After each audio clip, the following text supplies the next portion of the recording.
Thank you for being here.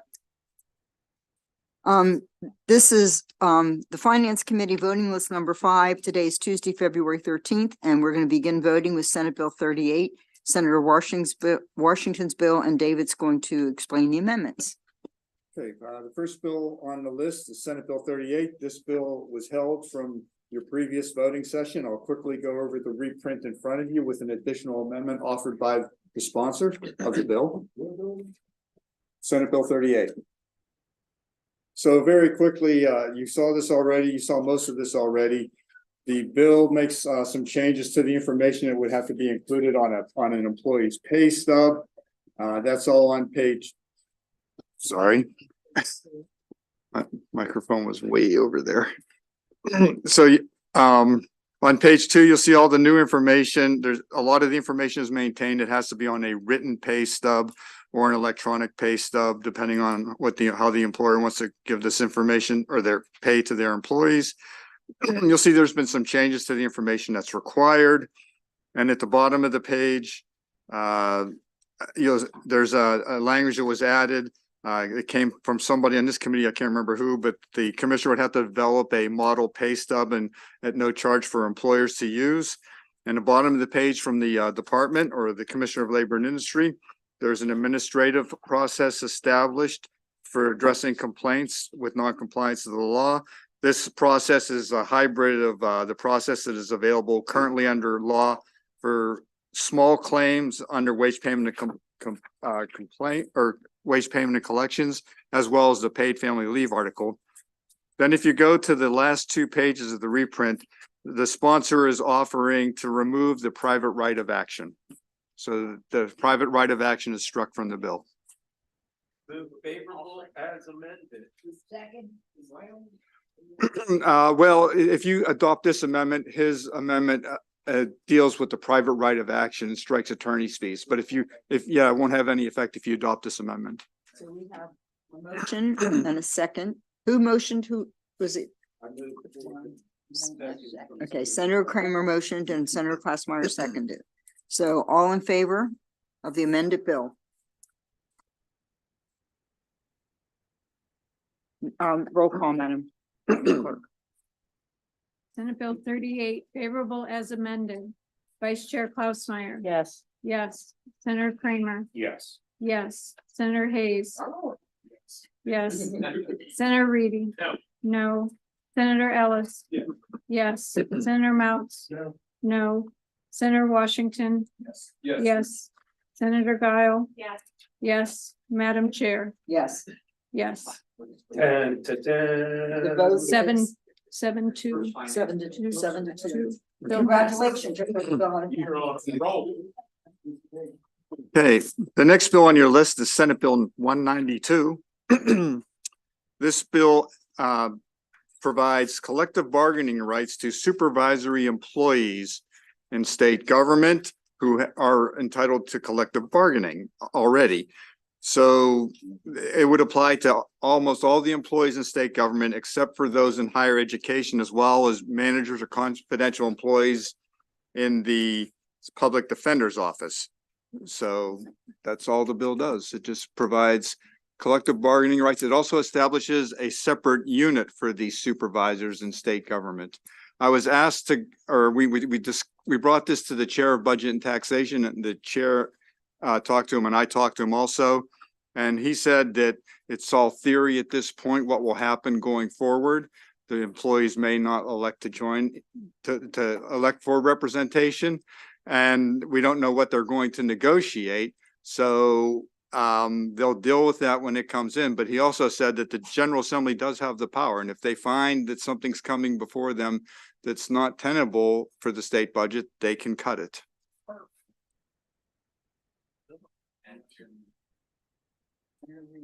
So the budget committee always has the ability to make reductions. And we know that there wouldn't be any, there would never be a question. I'm sure everybody would be reasonable if the state was in a tough situation to say everybody would be willing to make some sacrifice. So I think I'll probably oppose this bill that'll add several $1 million a year to the state's it's several million a year, for sure in perpetuity. I think it's probably considering our financial situation, I think I'll probably be voting no on this bill. Move Thank you. favorable, Madam Chair. Second. Senator Kramer moved favorable, Senator Passmeyer seconded. And then can we call the roll? You're standing. Senate Bill one 92 favorable. Vice Chair Klausmeyer. Yes. Yes. Senator Kramer. Yes, me. Yes. Senator Hayes. Pass. Senator Reedy. It's a pass. No. No. Senator Ellis. Yes. Yes. Senator Mouts. No. No. Senator Washington. Yes. Yes. Senator Guile. Yes. Yes. Senator Hayes. No. No. Madam Chair. Yes. Yes. 6-3, the bill passes. All right, the next bill on your list is Senate Bill 197. It's a very short one-page bill that will provide that in order for a RSA, Residential Service Agency, to receive receive Medicaid funds for its personal care providers, they would have to classify these folks as employees. There is a reprint in front of you with an amendment offered by the chair, which extends it's already got a delayed effective date until October 1, 2025. This would extend it an additional 3 months to January 1st, 2026 for the purposes, I believe, of tax purposes, Clean tax year. clean tax year. I have a motion. Favorable. Thank you. Senator Passmeyer and Senator Kramer. I think you should call the roll. Senate Bill 197 favorable with amendment. Vice Chair Klausmeyer. Yes. Yes. Senator Kramer. Yes. Yes. Senator Hayes. Yes. Senator Reedy. As amended? As amended. No. No. Senator Ellis. Yes. Yes. Senator Mouts. No. No. Senator Washington. Yes. Senator Guile. Yes. Yes. Madam Chair. Yes. Yes. Okay. 7-2, the bill passes. Okay, the next bill is Senate Bill 226. This is actually a departmental bill that adds ongoing, this is from the Department of Disabilities, actually. You don't see much from them. This adds ongoing additional supports which can be supported by the existing attendant care program, which is administered by the Department of Disabilities. These supports must be requested by the individual who is eligible for the program and must increase their independence for them to get these supports. These supports could include items from the modern economy, such as grocery delivery and ride sharing and items like that. Motion favorable. Second. All right, that's different. Klausmeyer motioned, Reedy seconded, and will you call the roll, please? Senate Bill 226 favorable. Vice Chair Klausmeyer. Yes. Yes. Senator Kramer. Yes. Yes. Senator Hayes. Yes. Senator Reedy. Yes. Yes. Senator Ellis. Yes. Yes. Senator Mouts. Yes. Yes. Senator Washington. Yes. Yes. Senator Guile. Yes. Yes. Madam Chair. Yes. Yes. Unanimous vote. Okay. The last bill I have on the list is Senate Bill 466. You heard this not too long ago. This bill simply says that if a minor league baseball player is in a contract to play minor league baseball and they are compensated through the terms of a collective bargaining agreement, they are exempt from the state's wage and hour law. It's a good bill. Move favorable. Senator Klausmeyer motioned and Senator Guile seconded. I think all in favor, give me a unanimous vote, unanimous, thank you, Okay. 9-0. And we have, Senate Bill 631 is a withdrawal, we vote unfavorable, correct, David? Yes, you vote unfavorable. Unfavorable on the withdrawal of Senate Bill 631. So moved, do I have a second on the unfavorable? Thank you, Senator Ellis, so, Senator Hayes motion, Senator Hayes seconded, all in favor of the unfavorable. All right, thank you very much. I'm starting to get that. Okay, so Patrick, you're next.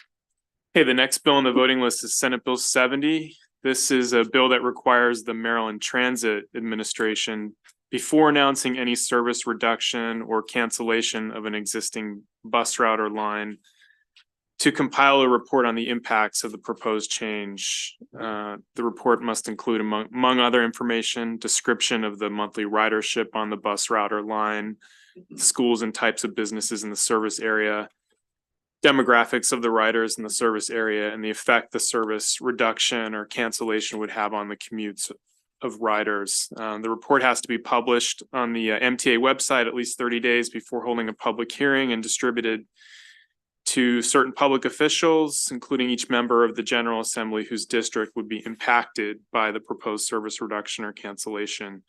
The amendments are being offered by the bill sponsor, Senator McCray. Basically, there's a clarification that the reporting requirements apply to paratransit service area changes, and then there's just a technical amendment that the MTA requested regarding how the bill was drafted. Questions? Motion on the amended bill? Move favorable. Thank you, Senator. Senator Glassmeyer is favorable. Can I have a second? And Senator Giles the second. All in favor? Aye. Unanimous vote. Thank you.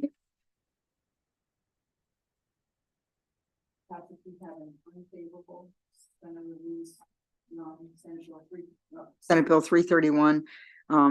May I have a motion on the unfavorable? In a second. Oh, wow. We got Senator Hayes motioned and second was Senator Mouse. All in favor of the unfavorable? It's unanimous. Senator Washington, you were, thank you. I don't want to miss you. Okay, Nathan. Next bill on the list is Senate Bill 32, which expands eligibility for loans under the Maryland Waterman's Microloan Program to individuals who are residents of the state and who hold a commercial license to catch finfish, crabs, clams, or oysters issued by the Potomac River Fisheries Commission. So the amendments shown in the reprint before you were requested by the sponsor and do three things as I've numbered them in the reprint. So first, the amendment makes a technical change related to the inclusion of licensees of the Potomac River Fisheries Commission in the program. It incorporates them into the definitions of beginning and generational watermen instead of creating a third category of qualified fishermen. Second, the amendments repeal a minimum and maximum loan amount authorized under the program. And then finally, it changes the effective date from October 1 to July 1 of 2024. Finally, Senator Klausmeier is also added as a co-sponsor.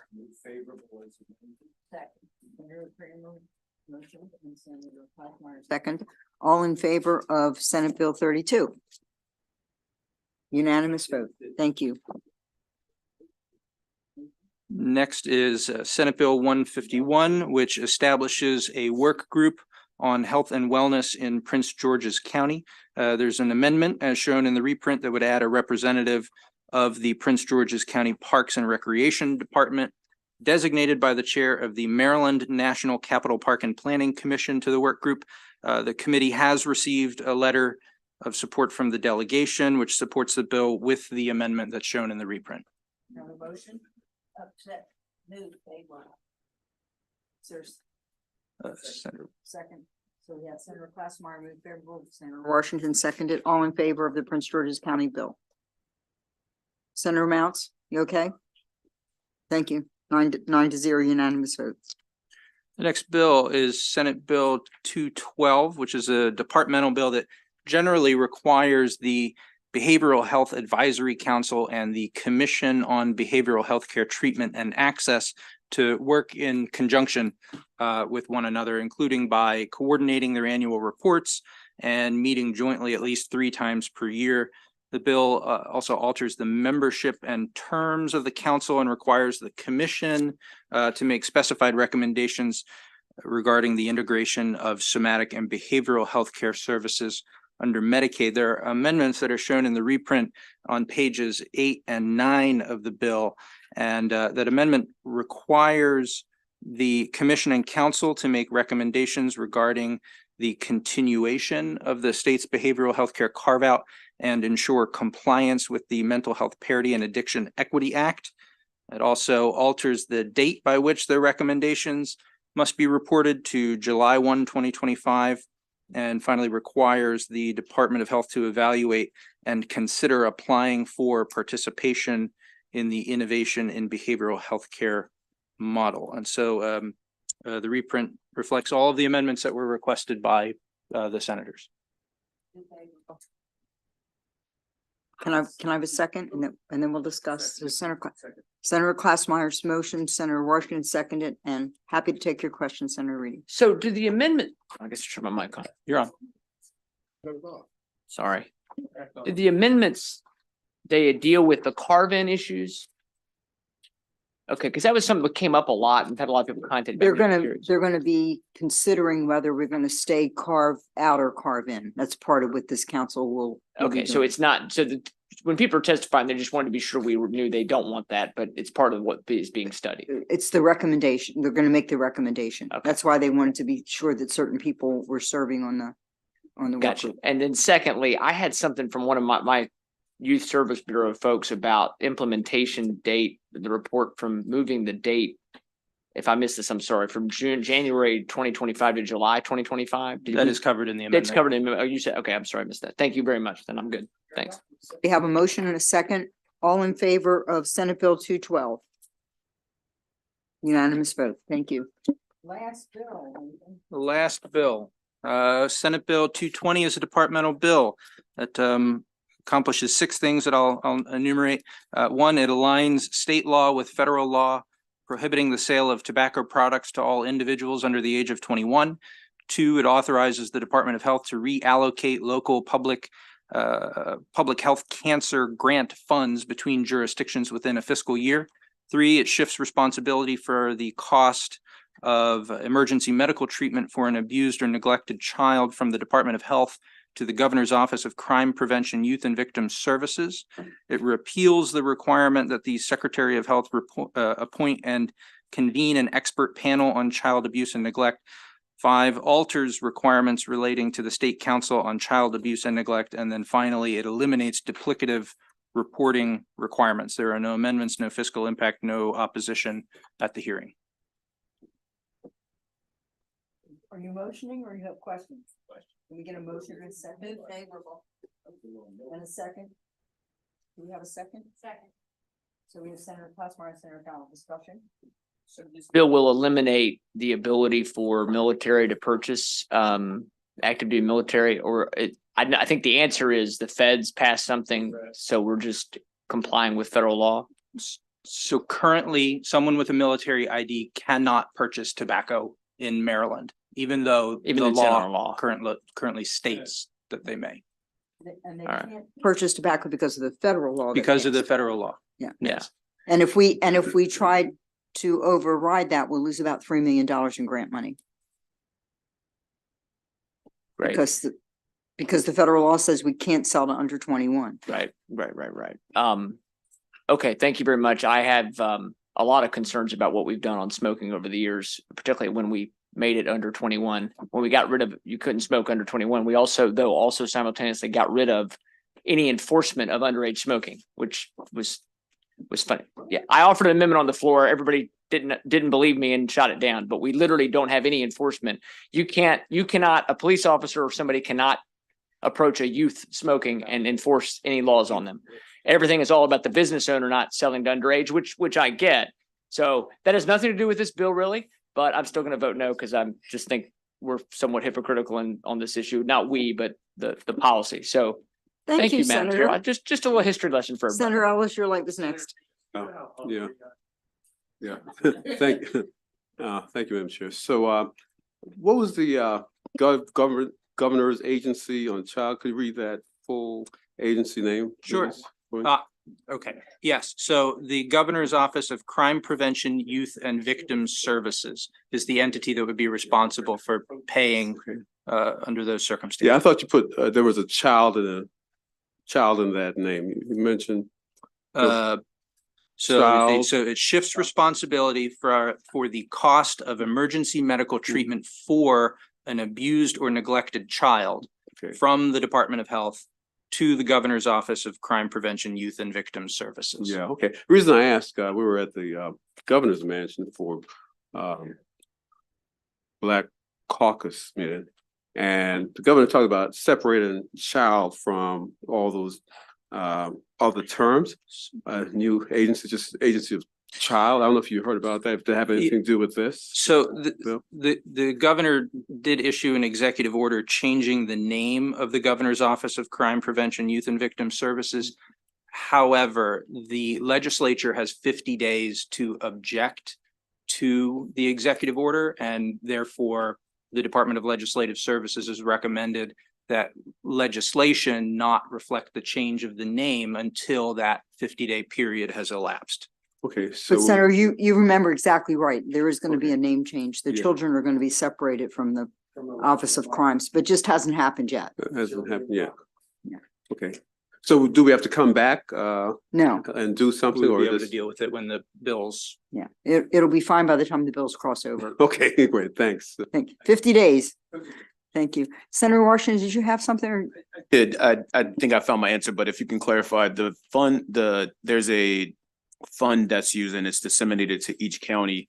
And they want to alter how they spend the funds and reallocate the dollars to a certain county if it's unspent.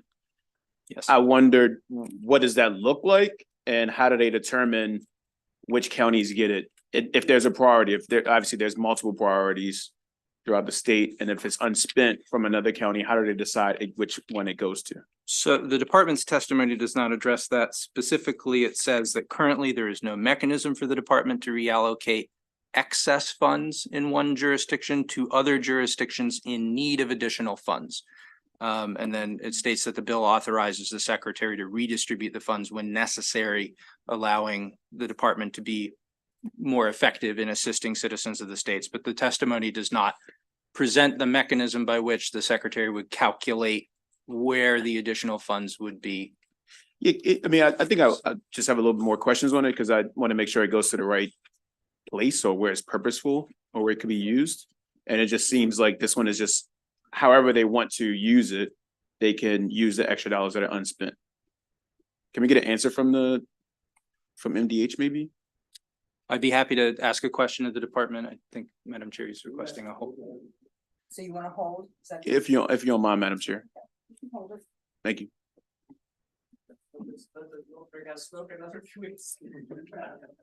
Well, see, there Not, so that you can, are we off? Okay.